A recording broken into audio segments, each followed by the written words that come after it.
యేసయ్య సన్నిధిలో మోకాళ్ళ ప్రార్థనతో మదిలోన బాధలను మనసార వేడుకో.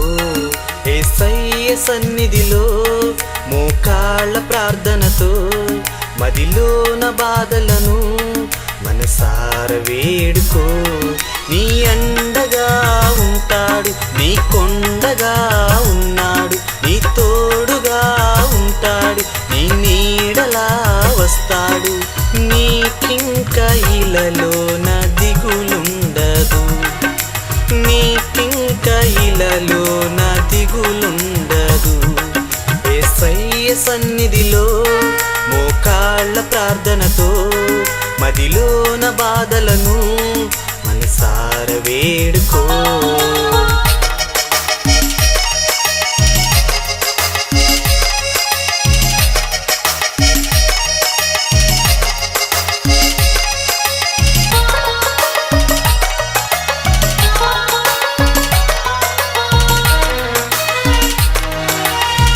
నీ కంటి పాపకి కన్నీరే రానీయడు, మన్నింపు వేడితే మహిమను చూచెదవు.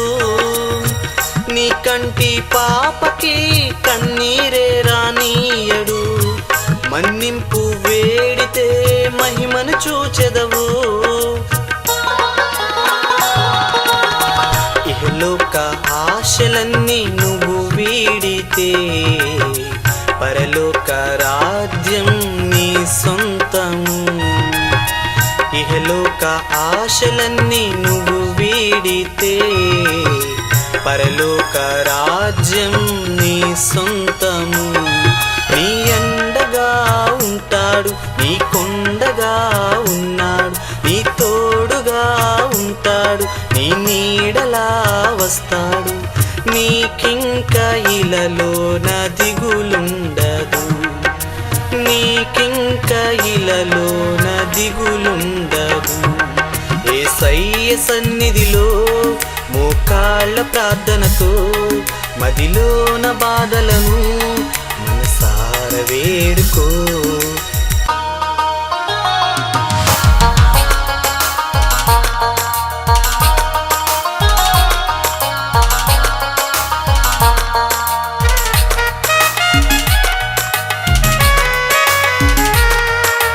Praise the lord. ఈ సమయంలో దైవ సందేశాన్ని అందించే దైవజనులైన ఋషి బిషప్ ఆనంద్ పాల్ గారి గురించి కొద్ది మాటల్లో. వీరి తండ్రి కుటుంబీకులు కీర్తి గడించిన నాగదేవత పాసకులు, మాంత్రికులు.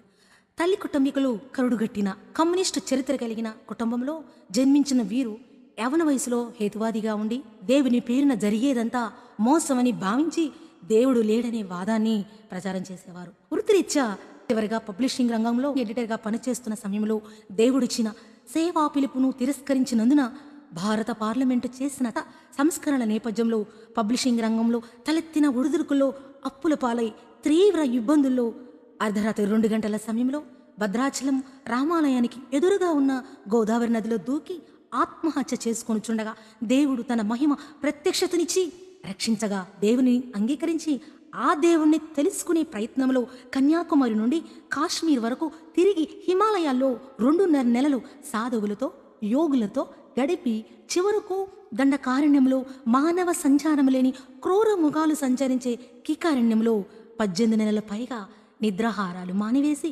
తపస్సులో గడపగా దేవుడు సుడిగాలిలో అగ్ని జ్వాలల ద్వారా ప్రత్యక్షనిచ్చి దైవ జ్ఞానాభిషేకం చేసి దేవుడు తన మహిమ ప్రత్యక్షతలో, నా కుమారుడా నీవు లేచి నా స్వరూపాలైన నశించుచున్న ఈ మానవ సమాజంలో నీవు పొందిన నా జ్ఞానము శక్తితో మానవులకు సేవ చేయమనగా 1990వ దశకంలో దండకారణ్యము నుండి సమాజంలోనికి వచ్చి తన వేషం మార్చుకుని దేవుని సేవ చేయడానికి భద్రాచలం, ఆంధ్ర, తెలంగాణ రాష్ట్రాలలో సరిగ్గా సరిహద్దు స్థలములు సేవను ప్రారంభించి చర్చి నిర్వహిస్తూ స్వస్థత, ప్రవచన, సువార్త మొదలగు పరిచర్యలు ప్రారంభించి ఆనంద్ పాల్ ట్రస్ట్ ద్వారా ఛత్తీస్గఢ్, ఒరిస్సా, తెలంగాణ, మధ్యప్రదేశ్, కర్ణాటక, ఆంధ్రప్రదేశ్, మహారాష్ట్ర, ఉత్తరాఖండ్, నాగాలాండ్ రాష్ట్రాలలో దేవుడు యాకోబు పత్రిక 1వ అధ్యాయము 27వ వచనం సందేశం ప్రకారము దేవుని చే నిర్మింపబడిన మానవ సమాజానికి జాతి, కుల, మత, ప్రాంత భేదము లేకుండా చేసే సాంఘిక సేవల్లో భాగంగా వితంతువుల ఆదరణ, ఉచిత టైలరింగ్ శిక్షణ, కుట్టు మిషన్ల సహాయము, అనాథ పేద బాల బాలికలకు ఉచిత భోజనము, వస్త్రాలు, పుస్తకాలు, విద్య, వైద్య, మంచినీటి పంపిణీ మొదలగు ఉచిత సేవలు చేస్తూ నశించిపోతున్న ఆత్మల రక్షణ కొరకై భారం కలిగి ప్రవచన, విమోచన, స్వస్థత మొదలగు పరిచయలను జరిగిస్తూ మార్కు సువార్త 16:15 ప్రకారం గిరిజన ప్రాంతాలలో ఆదివాసి పేద గిరిజనులకు సహాయ సహకారాలు అందిస్తూ ఉన్నారు. గిరిజన గ్రామాలలో కోయ, గొత్తికోయ మరియు నరబలులు ఆచరించే బోండా జాతి బంజారాలు, జంగాల, దళిత గ్రామాలలో దేవుని రక్షణ సువార్తనందిస్తూ బాప్తిసమిస్తూ మత్తయి సువార్త 28:18 ప్రకారము దేవుని వాక్యానుసారంగా అనేక జాతుల్లో నా నామమున అనేకులను శిష్యులుగా చేయండి వాక్యం ప్రకారము అనేకులకు శిక్షణనిచ్చి దేవుని సువార్థికులుగాను, పాస్టర్స్ గాను, ఆది అపోస్తుల వలె పనిచేయుటకు ప్రాణాలను సహితం సమర్పించుకున్న శిష్యుల వలె సిద్ధపరిచి అభిషేకాలిచ్చి ఈ అంచకాలంలో భుక్తి కొరకు కాక ఆత్మల రక్షణ అర్థమై దేవుని శక్తిని కనపరుచు సేవలను జరిగిస్తూ సాక్షులవుతూ ఈ సేవా దండకారణ్యము నుండి ఆంధ్ర, తెలంగాణ, ఛత్తీస్గఢ్ రాష్ట్ర సరిహద్దు ప్రాంతమైన భద్రాచలం పట్టణంలో, సరిగ్గా ఆంధ్ర తెలంగాణ బోర్డర్లో భద్రాచల పట్టణంలో ఋషి ప్రేయర్ సెంటర్ స్థాపించి పలు ప్రాంతాలలో సువార్త, ప్రవచన, స్వస్థత, ఆత్మల రక్షణార్థమై సభలు నిర్వహించడం మొదలగు సేవలను చేస్తూ దేవుని కృపలో మీరు అనేకులు అభిమానాన్ని చూరగొన్న ఈ పరిచయలో భాగంగా నిజ దేవుడు నీతో మాట్లాడే ఈ సమయం అనే నేటి టీవీ కార్యక్రమం దైవ సందేశాన్ని బిషప్ డాక్టర్ ఆనంద్ పాల్ ఋషి గారి ద్వారా విందామా? నిజ దేవుడు నీతో మాట్లాడే సమయం. మహోన్నతుడు తండ్రి, సృష్టికర్తమైన దేవ, నీ వాక్యాన్ని ప్రకటించడానికి పరమబోధ కూడా నీ జ్ఞానం నాకు అనుగ్రహించండి.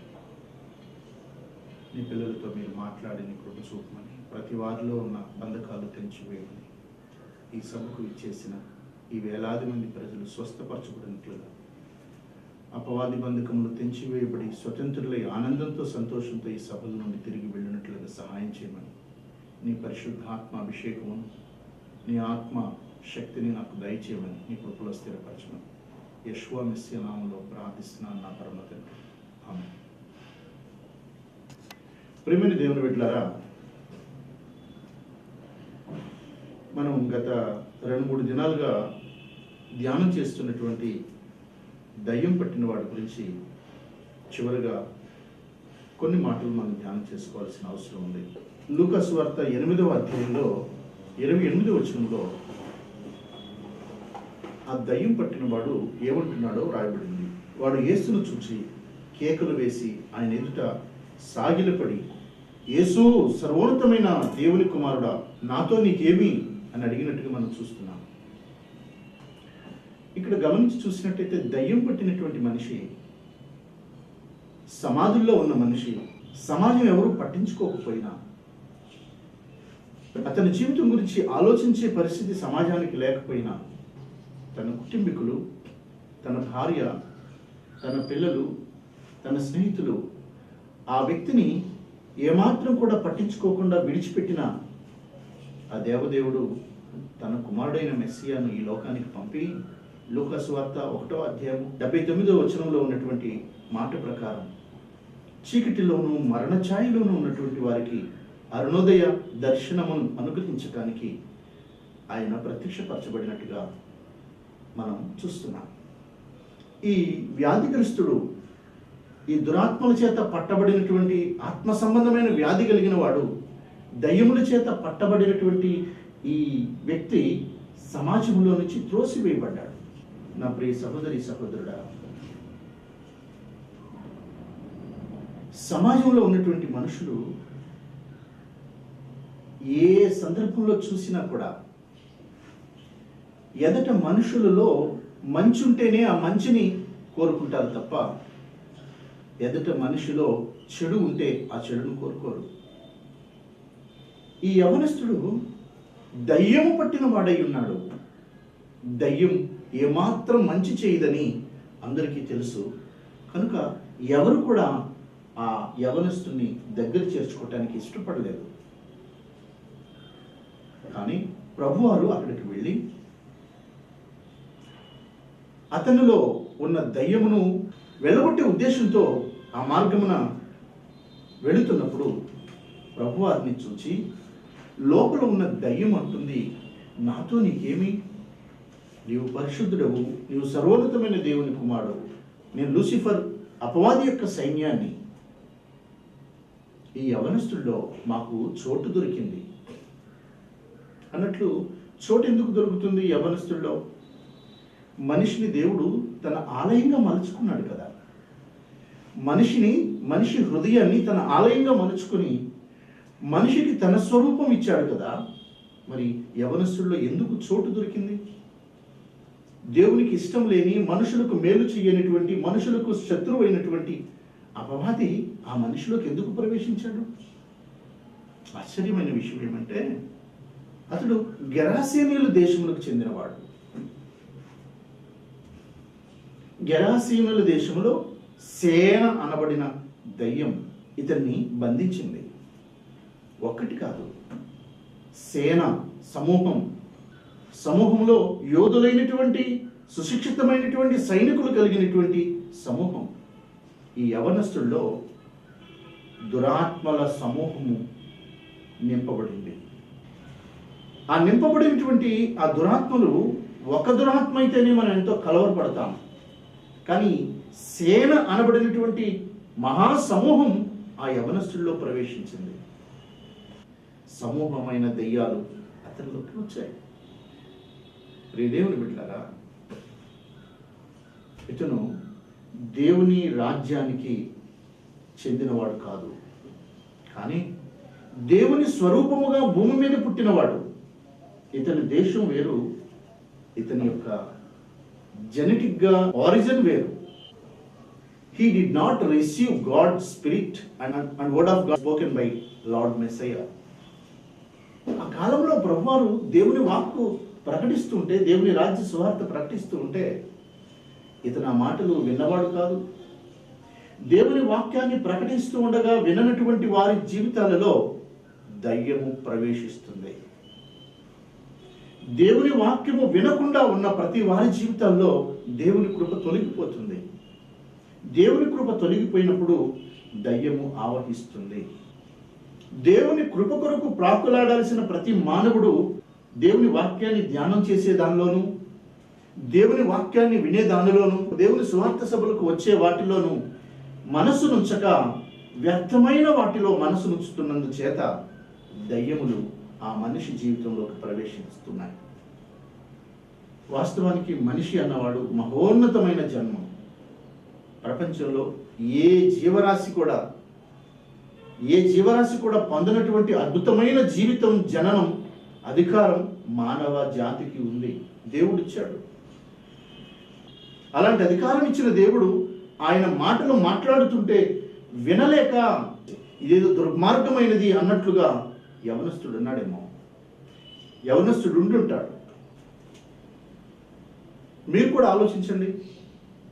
మీరు ఒక ఇల్లు కట్టుకున్నారు, ఆ ఇంటి లోపలికి మీరు వెళ్ళాలనుకుంటారు. మీరు కాకుండా వీధిలో ఉన్న పందులు, పిచ్చి కుక్కలు వెళ్ళటం మీరు ఇష్టపడతారా? ఇష్టపడరు.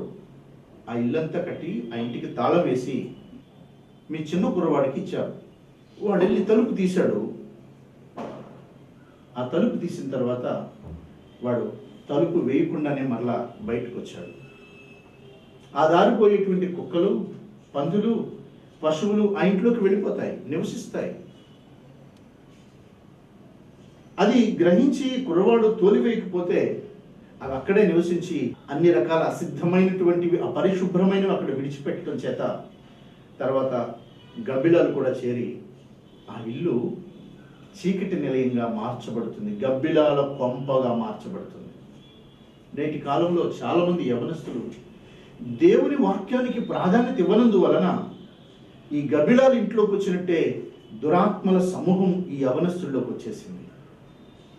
దురాత్మల సమూహం యవనస్తుల్లోకి వచ్చేస్తూ ఉంది. ఒక హీరో సినిమా రిలీజ్ అయితే ఇచ్చినటువంటి ప్రాధాన్యత, తన ప్రేమికురాలకి ఇచ్చినటువంటి ప్రాధాన్యత నేటి కాలంలో యవనస్తులు దేవుని వాక్యాన్ని వినలేని పరిస్థితుల్లో ఉన్నారు. అంతేకాక దేవుని వాక్యం అంటే ఏదో బోర్ సబ్జెక్ట్ లాగా భావించే పరిస్థితిలో ఉన్నారు. ఈ యవనస్తుడు కూడా అలాగే ఉన్నాడు. అతనిలోకి దురాత్మలు ప్రవేశించాయి. అతని హృదయం అనే తాళాన్ని తెరిచి ఎవరిని ఆహ్వానించాలో ఆహ్వానించవలసినటువంటి ఆయనను ఆహ్వానించకుండా ఏవేవో ఆహ్వానించుట చేత అవన్నీ లోపలికి వచ్చి అతని హృదయం అనే దేవాలయాన్ని పాడు చేయటం చేత గబ్బిలాలు ప్రవేశించిన ఇంటిలాగా అతని హృదయం కూడా దయ్యాల చేత నింపబడింది. దయ్యాలు నింపబడే ముందు మొట్టమొదట విపరీతమైన కోరికలు వస్తాయి. మానవ జీవితంలో ఇది ఒక సైన్. దయ్యాలు నింపబడే ముందు దేవుని వాక్యాన్ని తృణీకరిస్తారు. మీ పిల్లలు ఈ సభలోకి వచ్చిన మీరు రండి నాయన ప్రార్థనలోకి వెళదాము, మీటింగులు ఉన్నాయి, ఆనందపాల్ గారు వచ్చారు అని చెప్పి మీరు మీ పిల్లలు పిలిస్తే ఎంతమంది మీ పిల్లలు వచ్చారు ఈ సభలోకి? ప్రియ దేవుని బిడ్డలారా, చాలా మందికి ఉన్న సమస్య ఇది. మీటింగ్లకు రారు. గర్ల్ ఫ్రెండ్ వైపు, స్నేహితుల వైపు, ఆటల వైపు, అనేక రకాలైన డ్యూటీలు ఓటీల కొరకు, బిజినెస్ల కొరకు, ట్యూషన్ల కొరకు, చదువుల కొరకు వీరు వెళ్ళిపోతూనే ఉంటారు. అవన్నీ చేయొద్దని నేను చెప్పటం లేదు. నీకు ఇవ్వబడిన రూపము, ప్రాణము, గొప్ప జీవితము ప్రకృతిలో ఎవ్వరికి ఇవ్వబడినటువంటి ఈ అద్భుతమైన అధికారం దేవుడు మానవునికి ఇచ్చాడు కదా. ఆ ఇచ్చిన అధికారం ఇచ్చిన దేవుణ్ణి మనసులోకి స్వీకరించలేకుండా విస్తారమైన ఆలోచన చేత నింపబడి దేవుణ్ణి దూరం చేసుకున్నటువంటి మనుషులలో ప్రవేశించేది దెయ్యాలే. అంతేగాక ప్రార్థనా మందిరాల్లోకి వెళ్ళేటువంటి వాళ్ళు కూడా అప్పుడప్పుడు దెయ్యాలు కనబడుతూ ఉంటాయి. మా దగ్గర ఒక ఆవిడ ప్రార్థనా మందిరానికి వస్తుంది. ఆ స్థలంలోకి, ఆ మందిరంలోకి నేను రెగ్యులర్గా సరిగా రాలేకపోతున్నానని ఆవిడ ఇతర మార్గాల్లో వెళ్ళటం ప్రారంభించింది. ఇతర మార్గాల్లో వెళ్ళటం చేత వారు వెళ్ళే మార్గంలో ఏవేవో వాక్య సత్యాలు సరిగా తెలియక, వాక్యాన్ని సరిగా వినక వారు తోవ తప్పిపోయిన వారై క్రమక్రమంగా జారిపోయి, ఆత్మలో జారిపోయి చివరకు ఒక దేవునికి విరోధమైన శకునం చూసే స్త్రీల దగ్గరకు వెళ్ళింది. శకునం చూయించుకొని తన సమస్యలు చెప్పుకొనగా చివరికి మళ్ళా నేను 3 నెలలకు ఒకసారి వచ్చేసరికి ఆవిడ దయ్యము పట్టినటువంటి వారిగా మార్చబడి ఎంతో భయంకరమైన అనారోగ్య శోధనల బాధలతో ఇంట్లో దిక్కుతోచని పరిస్థితుల్లో బిక్కుమంటున్నారు. ఆ రోజు మరలా ప్రార్థనకు నా దగ్గర తీసుకొచ్చారు. నేను ప్రార్థన చేస్తుంటే ఆవిడ కింద పడిపోయి, ఒళ్ళు రుచుకొని కింద పడిపోయి కళ్ళన్నీ మిటిమిట్లు గొడుపుతూ భయంకరమైనటువంటి పరిస్థితి కనిపించింది.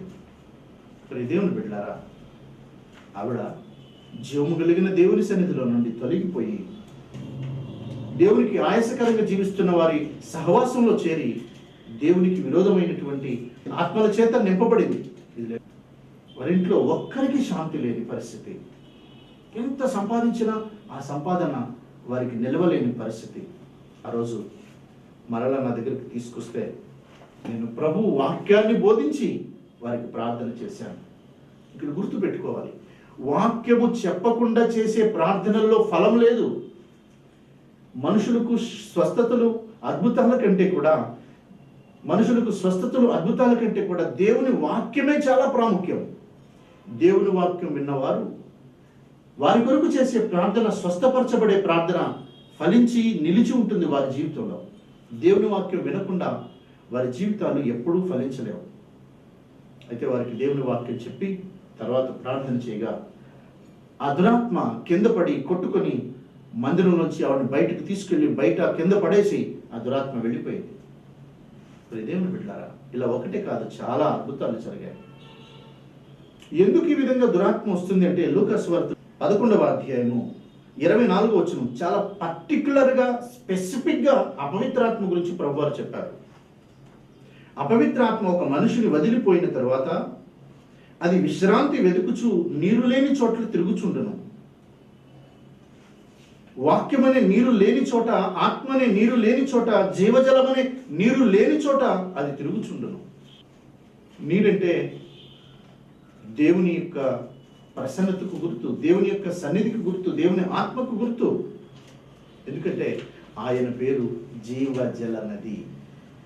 ఆ జీవజల నది అయిన ఆ ప్రభువు ప్రవహింపచేస్తే జీవజలాలు లోపల దాచుకొనక, ఆ జీవజలాలు త్రాగక ఉండటం చేత అక్కడ నీరు లేనందున అపవిత్రాత్మ ఆ ఇంటిలోకి వెళ్ళాలి, ఆ హృదయంలోకి వెళ్ళాలని తలుస్తుందని ప్రభువారు స్వయంగా చెప్పారు. ఇంకా కింద వచ్చిన చూసినట్టయితే, విశ్రాంతి దొరకనందున నీరు లేని చోట వెతుకుతుంది, నీరున్న చోట కుదరదు. అది ఆ నీరు జీవజలములు, ఆ జీవజలము ప్రభువే. ఆయన ఉన్న చోట దురాత్మలు ఉండటానికి వీల్లేదు. చాలా మంది గృహాల్లో నన్ను పిలుస్తూ ఉంటే నేను వెళుతూ ఉంటాను. అప్పుడప్పుడు వారి ఇళ్లలో సినిమా స్టార్ల యొక్క బొమ్మలు కనపడుతూ ఉంటాయి. ఈ సినిమా స్టార్ల యొక్క హీరోల యొక్క బొమ్మలు ఎందుకున్నాయి అంటే, వారంటారు మా పిల్లవాడు పెట్టుకున్నాడండి అంటారు. ఒక హీరో హీరోయిన్ యొక్క పరిస్థితి ఏమిటంటే, వారు చేసేదే అంతా వేషం. వేషధారి ఎవడైనా ఉన్నాడంటే దేవునికి ఇష్టం కాదు. దేవునికి ఇష్టం కాని వాడిని, దేవునికి ఇష్టం కాని హీరోయిన్ని అభిమానిస్తున్నందువలన వీరు కూడా దేవుని ఇష్టం నుంచి తొలగిపోతున్నారు. దేవుని బిడ్డలారా, దేవుని పిల్లల ఇంట్లో ఆ వేషధారుల ఫోటోలు ఎందుకు? దుర్మార్గమైనటువంటి తలపు. ఆలోచించుకోండి, మీ కుటుంబంలో వేషధారులు ఉండాలా, పరిశుద్ధుడైన ప్రభు ఉండాలా?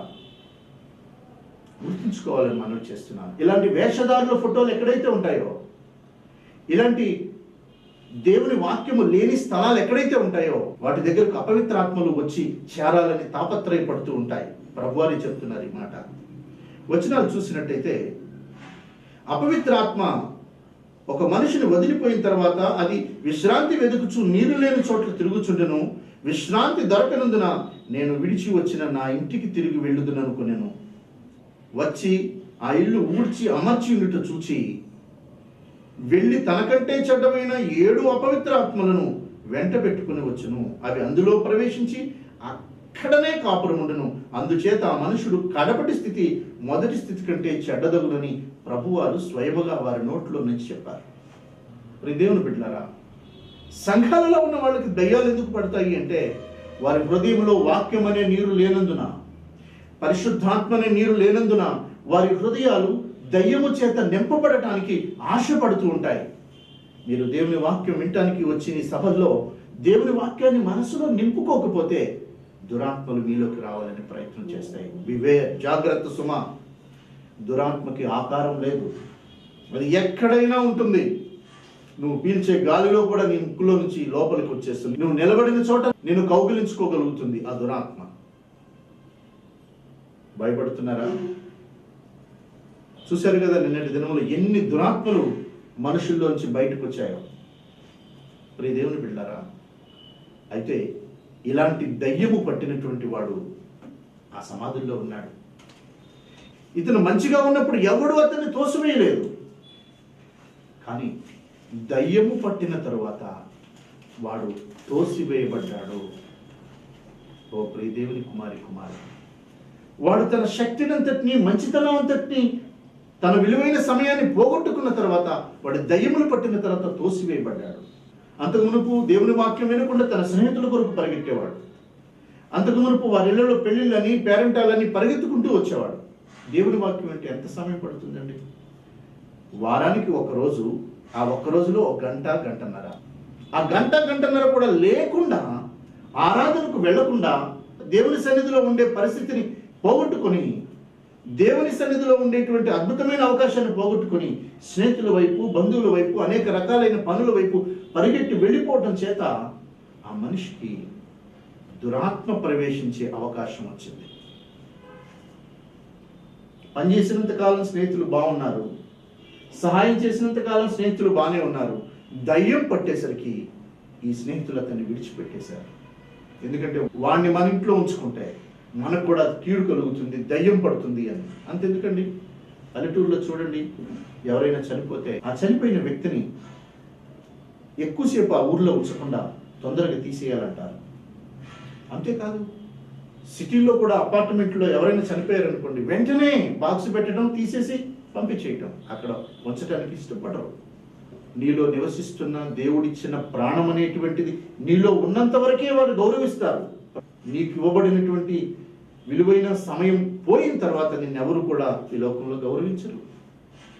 దేవుని బిడ్డలారా, నా జీవితంలో నాకు ఇవ్వబడిన విలువైన సమయం పోగొట్టుకున్నాను. నేను దేవుడు లేడని వాదించే ఆ మార్గంలో నేను ఎంతో ముందుకు వెళ్ళాలని తాపత్రయపడేవాడిని. అనేకులకు దేవుడు లేడని చెప్పాలనుకునేవాడిని. నా స్నేహితులు ఈ దేవుడు లేడనే సిద్ధాంతం కలిగినటువంటి కొందరు నాతో కలిసి, వారితో నేను కలిసి ఆనందించుతూ ఉండేవాడిని. ఎంతో విలువైన సమయాన్ని పోగొట్టుకొని ఎంతో వారితో గడిపినటువంటి సమయం అంతా నా కెరీర్ దెబ్బ కొట్టింది. అప్పుడు నేను అప్పుల పాలయ్యాను. అప్పుల పాలైనప్పుడు నేను ఎంత శ్రమపడినా కూడా నాకు ఏ స్నేహితుడు సహాయం చేయలేదు. దుఃఖంతో, వేదనతో, శోధనలో ఉన్నాను. ఏ బంధువు కూడా నాకు సహాయం చేయలేదు. ఈ లోకం అలాంటిదే. ఓ నా ప్రియ సహోదరి సహోదరుడా, నీవు కూడా నీ జీవితంలో ఎంతో విలువైన సమయాన్ని నీ స్నేహితుల కొరకు, బంధువుల కొరకు, మిత్రుల కొరకు ఖర్చు పెట్టావు దేవుని వాక్యాన్ని వినకుండా. అందువలన నీకు ఈ శ్రమలు కొన్ని కలిగాయి. ఈ శ్రమలు కలిగినందువలన నువ్వు వేదన పడుతున్నావు. నువ్వు బంధకాల చేత, ఆర్థిక ఇబ్బందుల చేత, అనారోగ్య సమస్యల చేత, దురాత్మల చేత కట్టివేయబడ్డావు. అందుకే దేవుడు ఈరోజు నీతో మాట్లాడుతున్నాడు. నా ప్రియ సహోదరి సహోదరుడు, ఆ దురాత్మ పట్టిన వారితో కూడా అలాగే మాట్లాడుతున్నాడు. కానీ లోపల ఉన్న దురాత్మ అంటుంది, నాతో నీకేం పని అయ్యా? నాతో నీకేం పని? నాతో నీకేం పని? లోకమంతా మంచివాడితో పని. కానీ సృష్టికర్త అయిన దేవుడు పంపిన కుమారుడైన మెస్సయ్య వారికి చెడిపోయిన వారితో పని. ఎందుకు అంటే ఆయన బాగు చేస్తాడు. ఉదయం ఒక డాక్టర్ గారు లేచిన వెంటనే తన పిల్లలు తన కార్యక్రమాలు ముగించుకొని చక్కగా హాస్పిటల్కి వెళ్ళిపోతాడు. హాస్పిటల్లో రోగులందరినీ పరీక్షిస్తాడు. వాళ్ళ దగ్గరికి వెళ్తాడు. వాళ్ళ యొక్క ఆరోగ్య స్థితులు తెలుసుకొని వైద్యం చేస్తాడు. డాక్టర్ కానివాడు రోగుల దగ్గరికి వెళ్ళలేడు. ఒకవేళ వెళ్ళాలన్నా భయపడుతూ ఉంటాడు. ముక్కుకి ఎన్నో రకాల అడ్డుగుడ్డలు పెట్టుకొని, మాస్కులు పెట్టుకొని భయపడుతూ ఉంటాడు. డాక్టరు అక్కడికి వెళ్ళి వారిని బాగు చేయడానికి ప్రయత్నం చేస్తాడు. దేవాది దేవుడు కూడా బాగున్నటువంటి వారి దగ్గరకు వెళ్ళి వారి దగ్గర పూజలు అందుకొని వారి యొక్క నైవేద్యాలు స్వీకరించి గుళ్ళో రాత్రి నిద్రపోయి పొద్దున మేల్కొనే దేవుడు కాదు. నేను ప్రకటిస్తున్న దేవుడు. ఆయన చెడిపోయిన వారి జీవితాలను బాగు చేయటానికి వచ్చిన పరమ వైద్యుడు. రోగులను బాగు చేయటం, దురాత్మలు పట్టిన వారిని విడిపించటం, దయ్యముల చేత పీడించబడుతున్న వారిని విడిపించటం, సాతాను బంధకాలలో కృంగిపోయిన, దిక్కులేని, దీన పరిస్థితుల్లో జీవిస్తున్న వారందరి జీవితాలలో వెలుగు నింపటానికి వచ్చిన పరమ వైద్యుడు ఆయన. అలాంటి పరమ వైద్యుడు ఈ దేశంలో అనేక మందిని బాగు చేయటానికి ఆయన మాటలు మనకు వినిపిస్తూ ఉంటే, మా ఊర్లో దేవుని సువార్త జరగడానికి వీల్లేదనేటువంటి వారు అనేక మంది కనపడుతున్నారు. ఎందుకు? దయ్యము పట్టిన వాడనే మాట అదే. దయ్యము పట్టిన వాడు అనే మాట అదే. ఎందుకు అంటే దయ్యము వాడిలో ఉండి దేవుని మాటలు వచ్చినప్పుడు అది వాడు దహించి వేయబడతాడు కనుక, వాడు ఆక్రమించిన ఆ మనిషి యొక్క ఆత్మ విడిచిపెట్టి పాతాళానికి వెళ్ళిపోవాలి కనుక వాడు అంటున్నాడు, అయ్యా నాతో నీకేం పని?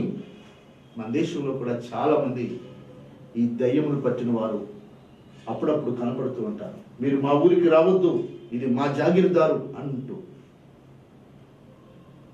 భయపడకండి, వారి కొరకు కూడా ప్రార్థన చేయండి. నా జీవితంలో కూడా ఇలాంటి వాళ్ళు చాలా మంది తారసపడ్డారు. నా మీటింగుల మీద దాడులు చేశారు.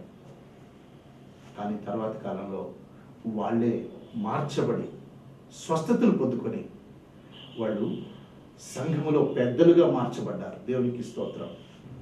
ప్రియ దేవుని బిడ్డలారా, భద్రాచలంలో ఉన్న మందిరం ఒక చిన్న తాటాకు పాకగా వేయబడింది. మొదట ఆ వేస్తున్నప్పుడు అక్కడ ఉన్నటువంటి కొందరు దేవుని శక్తి అక్కడ దిగటం చేత వారు తట్టుకోలేక ఈ మందిరాన్ని తీసివేయాలని ప్రయత్నం చేసి, నేను బహిరంగ సువార్త సభలకు వెళ్ళి వచ్చేసరికి ఆ మందిరాన్ని పీకేసేసారు.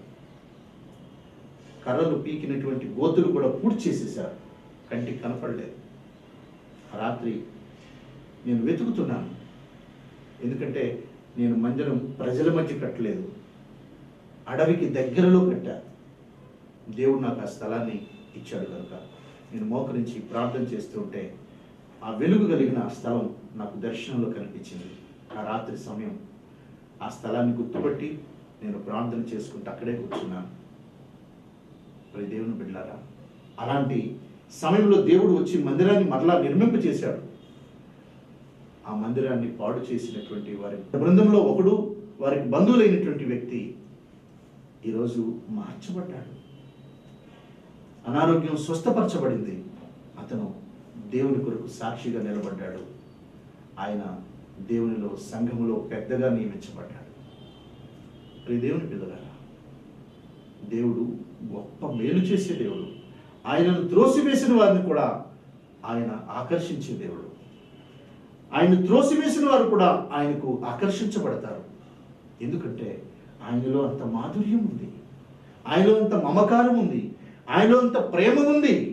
నా మట్టుకు నేను ప్రభువును తిరస్కరించిన వాడను, కానీ ఈరోజు నేను దేవుని వాక్యాన్ని ప్రకటిస్తున్నా. అలాంటి మధురమైనటువంటి దేవదేవుడు ఈ దినం మీ అందరితో కూడా మాట్లాడుతున్నాడు. ఆయన ప్రేమించే దేవుడు అండి.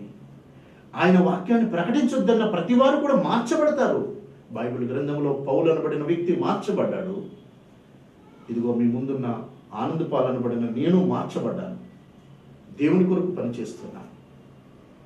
దేవుడు అంటే ఎరుగనటువంటి వ్యక్తిని, కమ్యూనిస్టు భావాలతో దేవుడు లేడనే సిద్ధాంతాన్ని కలిగినటువంటి వ్యక్తిని మార్చబడి దేవుని కొరకు ఈరోజు మీ మధ్య సాక్ష్యం ఇస్తున్నాను. దేవుని వాక్యాన్ని ప్రకటిస్తున్నాను. ఓ నా ప్రియ సహోదరి సహోదరుడా, ఈ దినమున దేవుడు మీ జీవితాల్లో బంధకాలన్నీ తీసివేయటానికే ఈరోజు మీతో మాట్లాడుతున్నాడు. దయ్యం పట్టిన వాడు అంటున్నాడు, నాతో నీకేం పని అంటున్నాడు. చాలా మంది అంటున్నారు, మాతో మీకేం పని, మా దేశంతో మీకేం పని, మా ప్రాంతంతో మీకేం పని, మా జనులతో మీకేం పని. ఏం పని అంటే విమోచించవలసిన పని దేవుని కుమారుడికి ఉంది కనుక ఆయన ఈ లోకానికి వచ్చి మనుషులను విమోచిస్తూ ఉన్నాడు. అట్టి విమోచన నీకు కావాలా? ఆ దేవదేవుడు ఈ రాత్రి నీ కుటుంబంలో ఉన్న సమస్యలను విడిపించాలా? నీ కుటుంబంలో ఉన్న ఇబ్బందులను తొలగి చేయాలా? నీ కుటుంబంలో ఉన్న సమస్యలన్నింటినీ తీసివేసి నీ కుటుంబంలో ఉన్న సమాధానం లేని పరిస్థితి నుంచి దేవుడిని విడిపించి ఈ రాత్రి సమాధానంతో నింపాలని అనుకుని నీ దగ్గరికి వచ్చాడు. నీ వింటావా ఆయన మాట? ఆయన మాట నువ్వు వింటావా? నిన్నే ఆయనకు ఆలయంగా చేసుకున్నాడు. నిన్నే ఆయనకు ఆలయంగా చేసుకుని ఆయన బయట, నీ హృదయపు బయట ఉండి, నీ హృదయం దగ్గర ఉండి తలుపు తట్టుతున్నాడు.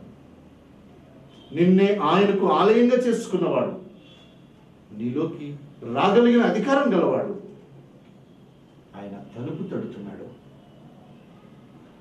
లోపలున్నవాడు దుర్మార్గుడై ఉండి నిన్ను మోసం చేసి లోపలికి బలవంతంగా ఆక్రమించుకుని నేను బంధించి వేసి నీకు శ్రమలు పెడుతూ ఉంటే, బయట నేను సృష్టించిన సృష్టికర్త కుమారుడు తలుపు తడుచున్నాడు.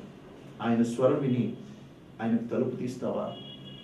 ఈరోజే నీ విముక్తి. ఆయనకు తలుపు తీస్తావా? ఈరోజే నీకు సంపూర్ణ విమోచన. నీకు ఈ విమోచన కావాలి అంటే తలలు వచ్చండి, దేవుణ్ణి అడగండి, ప్రభువా నాకు విమోచన ఇవ్వండి, నాతో మాట్లాడండి. నీ వాక్యం వినబడుతుండగా నేను అనేకమైన పనుల్లో నేను బిజీగా ఉండిపోయాను నాయన. నీ వాక్యం వినబడుతుండగా నేను అనేకమైన పనులకు ప్రాధాన్యత ఇచ్చి నీ వాక్యాన్ని తృణీకరించానయ్యా, నన్ను క్షమించండి ప్రభువా అన్ను ప్రార్థన చేయగలిగితే, అమ్మా సహోదరుడా, ప్రభు నిన్నే చూస్తున్నాడు. నీకు విముక్తినివ్వాలని, నీ బంధకాల నుంచి, ఆర్థిక ఇబ్బందుల నుంచి, సామాజిక ఇబ్బందుల నుంచి, కష్టాల నుంచి, రోగాల నుంచి, దురాత్మ బంధకాల నుంచి నీకు విముక్తి ఇవ్వాలని ఆయన నీ ఎద్దుకొచ్చి నీ హృదయం దగ్గర తలుపు తడుతున్నాడు. తల వంచండి, ప్రార్థన చేసుకుందాం. పరిశుద్ధుడు తండ్రి, నీకు వందనాలు. నీ బిడ్డల జీవితాలను మీరు ఆశీర్వదించండి, నీ కృపలో నింపండి, నీ కాపుదల దయచేయండి. నీ కృప, కనికరము, వెలుగు, ప్రసన్నత దయచేయండి. ఎంతమంది బంధించబడ్డారో, ఎంతమంది అనేక రకాలైన చెప్పనసఖ్యమైనటువంటి బంధకాలు, అప్పులు, అనారోగ్యాలు, సామాజిక బంధకాలు, కుటుంబ బంధకాలు, భయంకరమైనటువంటి సమస్యలతో దిగజారిపోయిన నాయనా నీ పిల్లలందరినీ, నీ స్వరూపమైన నీ పిల్లలందరినీ నాయనా ఈ రాత్రి అందరినీ విమోచించండి. ఇదిగో సమాధుల్లో ఉన్న వ్యక్తిని నువ్వు విడిచిపెట్టలేదు నాయనా. సమాధుల్లో ఉన్న వ్యక్తి దగ్గరకు వెళ్ళి అతన్ని విమోచించిన దేవుడవు. ఈ రాత్రి ఈ సభలకు వచ్చిన ప్రతి వారితో మీరు మాట్లాడండి, విమోచించండి తండ్రి. నీకు స్తోత్రాలు. నీ కాపుదల దయచేయండి. ఈ సభల్లోంచి తిరిగి బయటికి వెళుతుండగా విమోచించబడిన వారి వల్లే సంతోషంతో, ఉజ్జీవంతో, ఆనందంతో ఈ సభాస్థలం నుంచి బయటికి వెళ్ళినట్లుగా, వారి వారి గృహాలకు వెళ్ళినట్లుగా, నిన్ను కలిగినటువంటి వారిగా వారి గృహాలకు వెళ్ళినట్లుగా సహాయం చేయండి. నీ ఏలుబడి, నీ కాపుదల దయచేయండి. ప్రతి వ్యక్తిని ముట్టండి నాయన. దురాత్మ శక్తులు నీ నామంలో లయపరచండి తండ్రి. చీకటి శక్తులు నీ నామంలో లయపరచండి దేవా. నీకు వందనాలు చెల్లిస్తున్నా. రోగముల నుంచి సంపూర్తి స్వస్థత, విముక్తిని దయచేయండి. అప్పుల నుంచి, అనేక రకాలైనటువంటి సంఖ్యల నుంచి, చదువుతున్న విద్యార్థుల యొక్క అపజయం నుంచి నైనా తండ్రి ప్రభా, విద్యార్థుల యొక్క అపజయం నుంచి, వివాహం కాని వారి యొక్క పరిస్థితుల బంధకాల నుంచి విడుదల దయచేసి అందరికీ మేలు చేసే నీ రెక్కలు వారి మీద చాపమని ప్రార్థన చేస్తున్నాను తండ్రి. సహాయం చేయండి. ఈ పిల్లలందరూ నీ వారిని అయినా కనికరించండి, సహాయం చేయండి. ఇదిగో నీ మాట వినే ప్రతి ఒక్కరిని ఈ రాత్రి మీరు దర్శించమని వేడుకుంటున్నాను తండ్రి. నీకు వందనాలు చెల్లిస్తున్నాను. నీ కృప చూపి కాపాడమని ప్రభు యెషువా మెస్సియా నామంలో ప్రార్థిస్తున్నాం మా పరమ తండ్రి. ఆమేన్. ఆమేన్. వందనాలండి. నా పేరు రామయ్య అండి. నాకు నిరుడు 9లో కిడ్నీ ప్రాబ్లం వచ్చిందండి. కాలు వాపోతే హాస్పిటల్కి వెళ్తే మీ కిడ్నీలు దెబ్బతిన్నాయనండి. కిడ్నీ వస్తే ఆ నుంచి అసలు నడవలేని పరిస్థితిలో ఉంటే చర్చికి వెళ్ళానండి. అనంతపాల్ అయ్యగారు ప్రార్థన చేస్తూ ఉంటేనే స్వచ్ఛత వచ్చింది. ఇప్పుడు నాకైతే ఒంట్లో బాగానే ఉంటుందండి. సాక్ష్యం చెప్పాలనుకున్నాను, మందిరానికి వచ్చి సాక్ష్యం చెప్తున్నానండి. ఇక నుంచి నాకు తగ్గిపోయింది కాబట్టి నేను ఆ యేసయ్యనే నమ్ముకున్నాను. మందిరానికి ప్రార్థనకు వస్తాను. మా చిరునామా ఋషి prayer centre, Jagadish colony, Bhadrachalam, Bhadradri district, Telangana. మా ఫోన్ నెంబర్లు 9949782444, 7989788645. ఈ ఫోన్ నెంబర్లకు సంప్రదించగలరు.